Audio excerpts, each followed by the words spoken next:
beauties? Welcome back. Death to the Fingers. I'm still working on the Zack Attack stuff. I realized I'm gonna have to write like my own backing track too now. Just doesn't sound right without the actual Zakk Wylde backing track. You know what it is? You just like, oh yeah, no, I'll just whip this off, and then all of a sudden it turns into this serious endeavor. Whatever. Trust me, when it's done, I'm sure you'll be like, yeah, that was good. And I want to refine the ideas to make them sort of a little bit more down to earth. But today I wanted to cover some stuff that we've been covering for the last couple weeks because of the whole ear saga. Wow, it's just like, what's going on? 2023, it's a train wreck all around, boys. Anyways,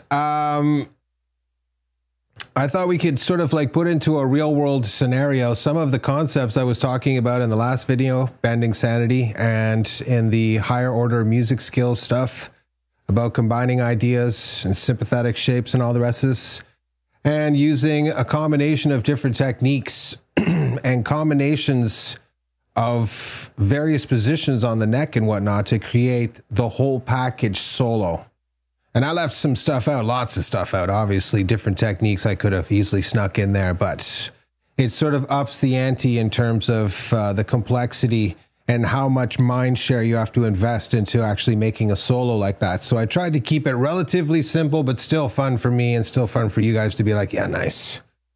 So we're going to go through all the theory, of course. Of course we are. We're going to do it right now. No more chit chat. Let's get into the first section. All right, sexies, for this first section, obviously we have to establish some baseline stuff. Like, what key are we playing in? And the key I was playing in was A minor pentatonic. It's not a key, really. It's a position in a key. Right, so what does that tell you? Okay, well, I just move up this minor third here to the root of the scale, which gives me C major. Right, and dumb down, you can get this pentatonic shape, of course. So that's very important information because that sets the table. Right now I know C major is going to be the first degree, right? There's D, E, F, G, A, B, and C. Nails it. That's 1, 2, 3, 4, 5, 6, 7, or Ionian, Dorian, Phrygian, Lydian, Mixolydian, Aeolian, Locrian. Nails it. Oh, I'm going deep today. I know. It's not my fault. I'm telling you. Took an edible earlier, so feeling pretty good right now. How are you? How are you doing? Yes, this is gonna be a train wreck of a video. It's awesome. Loving it already. So, hey man, we might as well have fun, right? It's Tuesday. Right, so, okay, after we establish the bass line here, we know that I'm basically using this A minor pentatonic as the bass line, sort of like opening skeleton, right? I've got this one here, this shape. That's what I call a skeleton, right? And then I've got this major skeleton, right? Because if I fill in some more notes, I get the major scale, right? Or I can do other ones there, of course. So you're starting to maybe catch on a little bit more with how these things integrate. It's like you have like this low piece of information, just one note. And if I take two notes together, I put them as an interval, right? Like a major third, or a minor third, or a fourth, a fifth, sixth, right? Stuff like that. And then I have three. A triad, that's three notes. I get four. Dominant seven. I'm keep going up the food chain, right? So you started to get into, you know, like major 7 raised 11. Okay, that's just a major 7 arpeggio with technically a raised 4th Lydian, right? So that's how that the things keep stacking. Then once I get to a certain point, obviously I'm just playing all the notes individually. It's not an arpeggio or a chord anymore. I'm just actually playing the notes of the actual scale. But the way we look at it is we start with the 7 notes of the scale, and then we start subtracting notes, obviously, to sort of create the chords. I guess reverse engineering it, but knowing how to do this basic calculation on the instrument and sort of figuring out where you are is literally step number one at truly sort of freeing yourself so that you can just play music instead of being like, I'm always got my nose stuck in a magazine or a video, learning instead of just playing. I just want to play. And your licks don't have to be complex. That's a myth. And they don't have to be fast or any of this other nonsense. Just play the music that you're feeling. That's all that matters. Okay? As long as it's played competently, it's played well, it sounds good, it makes sense. Music is not gobbledygook, right? It's not just wanking. So those are basic criteria, but I mean, that's obvious. That should be obvious, right? So the first thing I want to do when I sort of like blast into this first section is just keep it simple, and I can use bends to refer to, yes, whatever, Sunday's lesson, and sort of set it up. And you can see I do that opening salvo with the whole step bend up on the G string, and then I do the whole step bend down with my first finger, again, on the G string, right? And of course, I'm using this position here on the minor pentatonic, 5-7-5-7, 5-8-5-8, right? So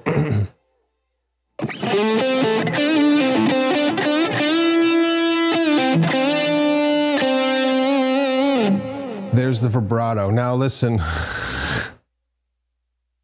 I just made it look real easy and I got lucky, honestly. I was like, that, yeah, it sounds pretty juicy, but it takes a very long time to get it that smooth and develop the hand strength and get the calluses thick enough that you can just do that stuff and rip it. And yes, it hurts and it sucks. So I'll warn you in advance, take it in little baby steps, right? But the opening salvo that I wanted to create is this more sort of like vocal melody line rather than just going in with this sort of really scalar line,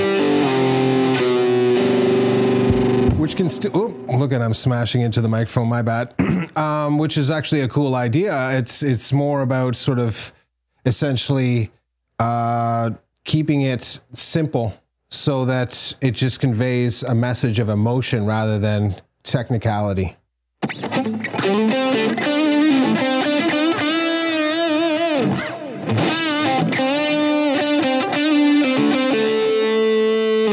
That was 4 notes. And then I manipulated a couple. This one obviously I bent up. Again, I'm wrapping my thumb around the neck like this. I'm actually pushing into the fretboard a bit. Notice I'm controlling the string noise and all the rest of that stuff with the side of my hand here, doing the rake, and having enough accuracy and practice to be able to just hit that one string. Pulling up to the next one. The next thing I did was obviously just come down with a very simple lick. But where does that come from? That's essentially when I joined this Mixolydian position in the pentatonic here. Okay, the one that starts off the 5th degree of a major scale. And I factor in this flattened third from the melodic minor, which gives me the blues note, if you will.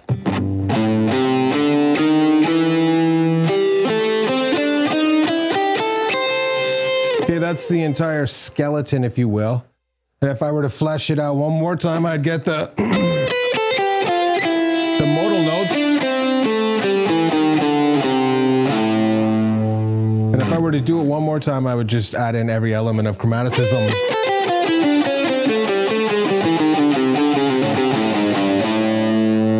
Right? So again, you can see this stacking process where I start off with something that's pretty straightforward. Start adding one note. This case, the most important note really to the scale is this flattened third idea. The other one would be sharp 5, right? They're just...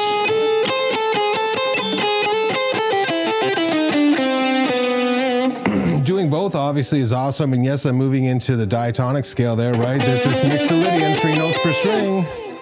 Gotta know those shapes. All right, or this pentatonic shape from the same position. This 3rd fret G here. So, okay, that's basically it. You gotta see the overall skeleton here. and then start filling in the blanks a bit.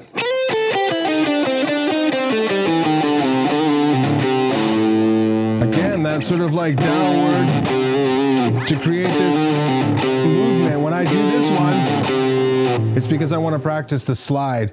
It's actually a little bit more tricky to get that.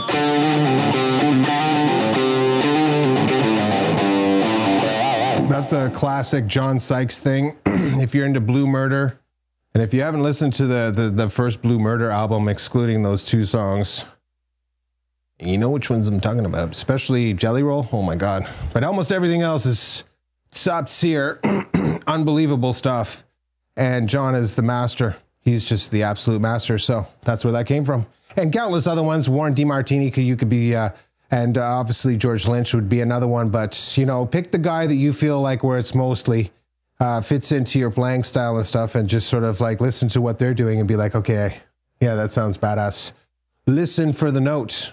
Write this particular note.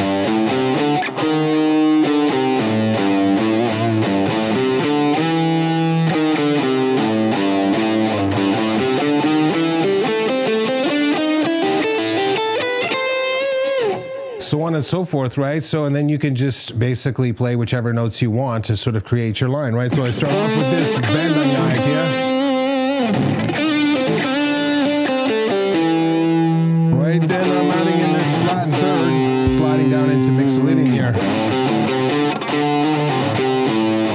Doing the little flat third thing again, but this time with the slide. Instead of going with the bend, I'm doing the slide trick now, which gives me two different flavors mixed into the same sort of phrasing. It's gonna sort of just diversify it. It's like having call and answer, but in this case with technique. This is a great idea, right? Same thing goes with tapping and alternate picking, or doing an alternate picking run into tapping. Some of these techniques, they synergize really, really nicely. Obviously, sweeping and tapping is just like obviously as old as the hills now. So, I mean, there's two techniques right off the bat that just basically synergize perfectly, but also economy picking and alternate picking go very, very well together.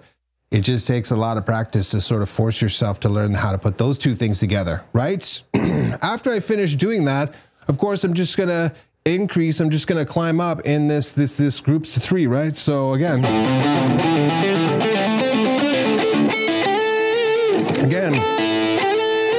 there's that fourth idea.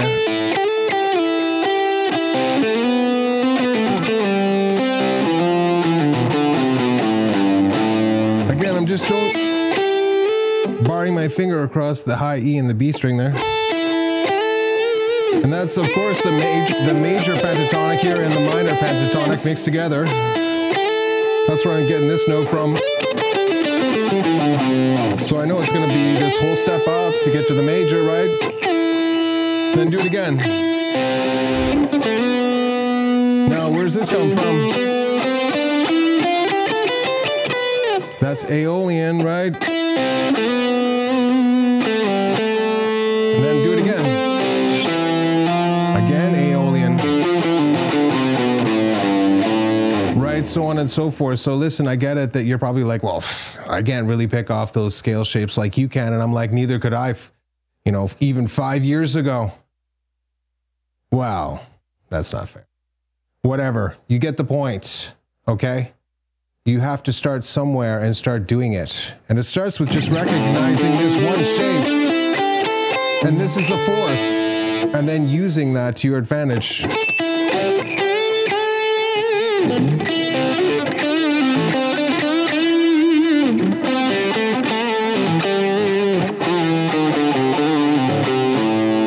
Right, there's this endless opera, and there's more places, obviously, if you look at just this mixolydian. Listen to that. That's still just using the notes of the pentatonic scale and the modal ones. Once you get into this minor third situation, it's always this configuration followed by this configuration. When you have two of these minor thirds stacked on top of each other like you do here, right here, it's always going to be this configuration.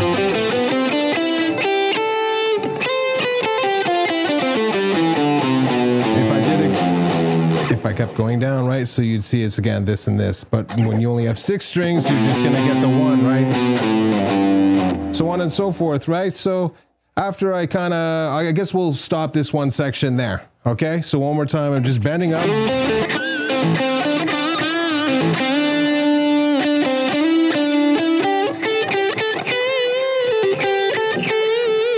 I don't care what your bend sequence is. You can do the one I did by ear if you want to. I would just do my own. This is the hard rock backing track. I'm pretty sure I put it at the end of the video, or it's on its own. So go check it out.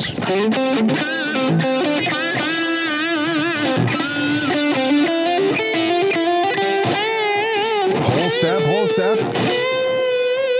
Half step bend. Get everything in there as practiced as you can.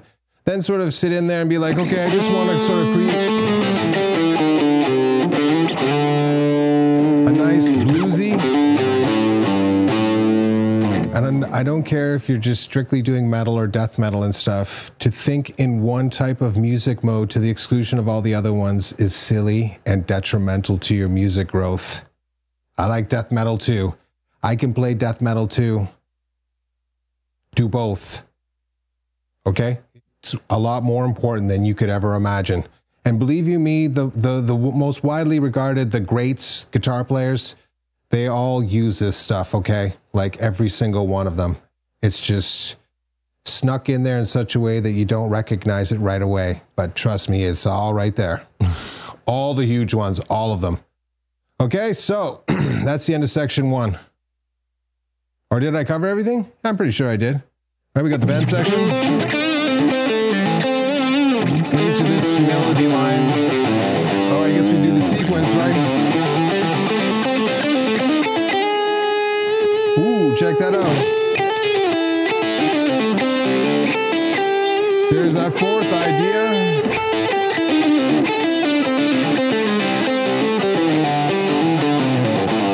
Carried on down the fretboard, just using this minor pentatonic shape again.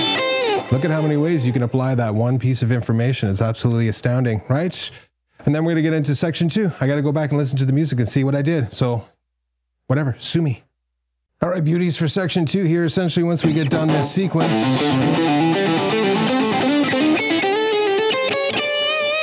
we get into a series of chromaticism, right, again. So again, I'm just basically basing it off this, this major pentatonic, C major to be specific.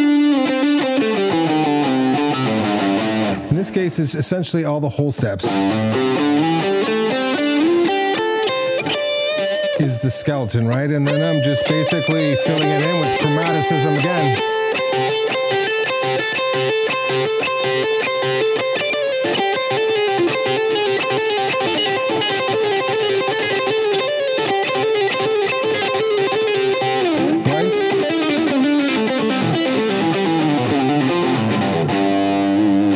So it can be a very, very useful tool doing that, right? So essentially I'm coming down like that. And then I just basically do the Zach Wild move.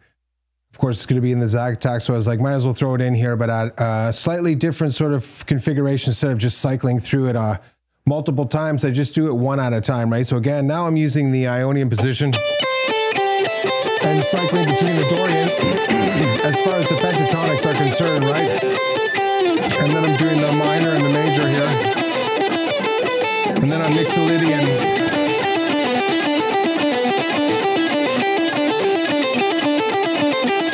You really got to stretch for that one. It's absolutely savage. You can thank me later, right? So, of course, it's just...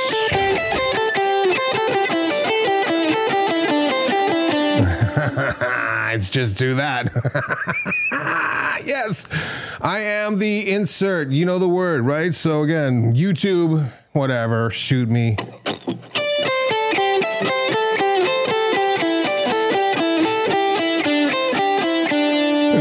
Basically jump into this idea where I'm going to do this type of skeleton here. Again, I'm just using these notes from the pentatonic scale, right? The A minor.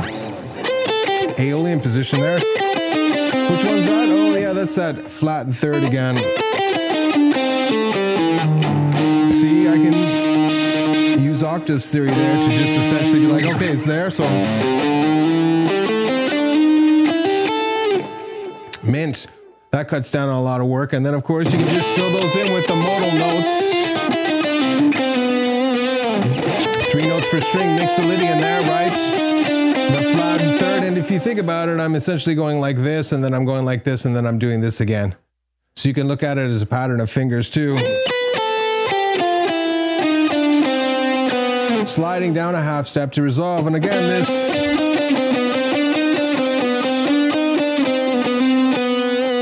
that flavor as far as the music is concerned, which is probably closely related to the harmonic minor, is very important, okay? And you can hear the resolution it creates when you go from the flat and third in this pentatonic shape down into the diatonic notes right here.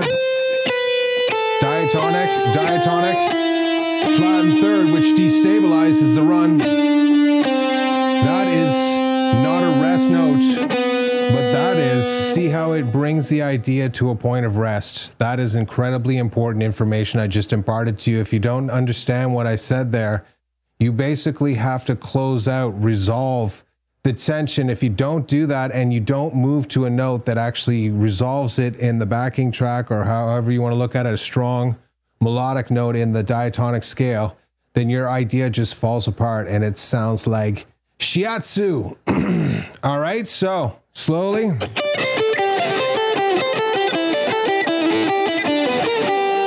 right, like that. You know, something to that effect again.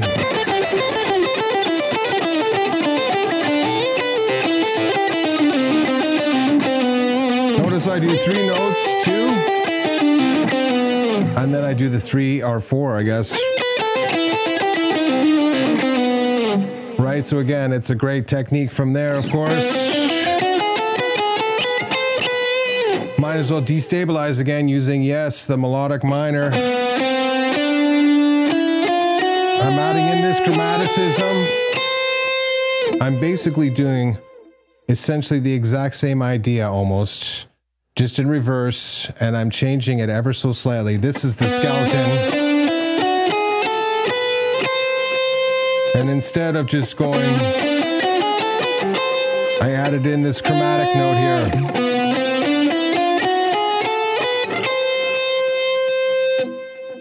Pretty straightforward, right? So from there you can, I can't really remember what I do from there. Essentially, I'm probably doing some sort of blues lick coming down,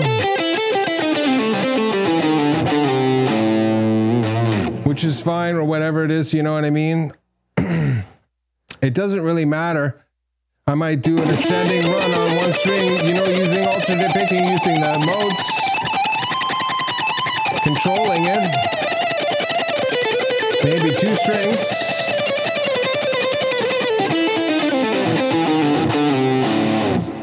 Right, but I know the next section that I actually want to talk about and spend the most time on is this compound arpeggio with the tap. Because I know there's going to be a lot of questions about this. So let's just do it. Essentially, I'm starting in this mixolydian position down here, okay, 3rd fret. And I'm playing a minor 7 arpeggio across 3 strings. That is 3, 5, 3 on the A string, 2 on the D string, and 5 on the D string. And that comes from this arpeggio.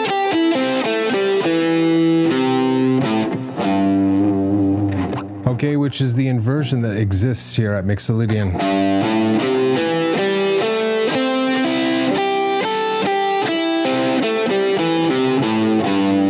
Moving up to the root. Moving up again. Okay, you start to get the idea there. There's a whole bunch of them there, and I'm just using the first little piece of it that happens to exist in the exact same spot as this mixolydian pentatonic.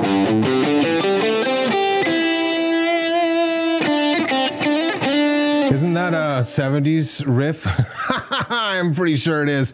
Anyways, we've only just begun. Oh my God, I am so fried right now. So there's that, right? But of course, I also have this mixolydian scale, right? And I have this dominant 7 arpeggio, right? And I've got this minor 7. So everything starts from this 5th degree, right? So again, of course, logically, I should be sliding up to this next one because I can now use this triad arpeggio to sort of complete the compound aspect of this arpeggio. There's the minor 7 moving into the minor triad. And then I'm like, it's not enough. So I'm going to now do the 3 notes from the minor pentatonic and the major pentatonic, right? And I'm gonna keep moving up until I start tapping here. Where's this one? Oh yeah, that's the Mixolydian again, right? So I'm topping out the 2 notes of the Mixolydian one here. This, essentially this right here. With my finger, right, to get those highest notes when I'm tapping this.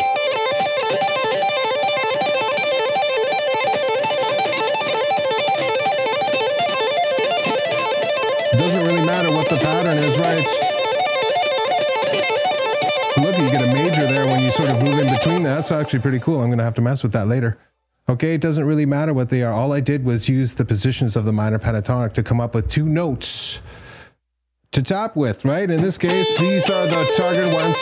Now, as far as this is concerned, look at, while I put this back here, hammer-ons and bullocks, and mine suck. And it's pretty low gain.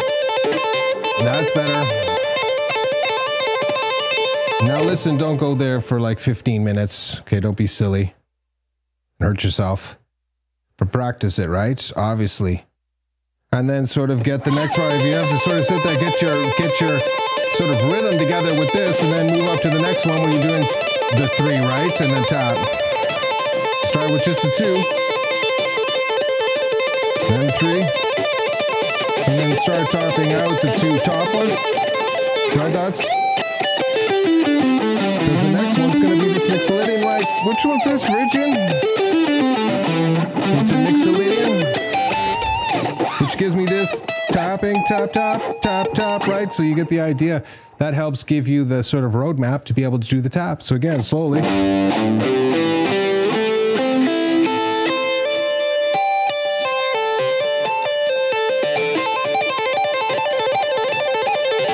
Yikes.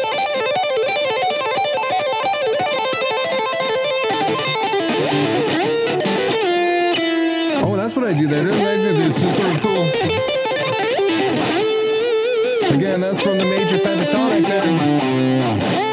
That was my target note right there.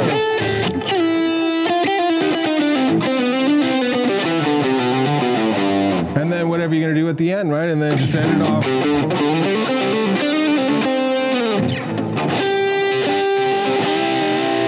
Whoops, I didn't quite make it. There it is. Nails it. You got questions? I don't care.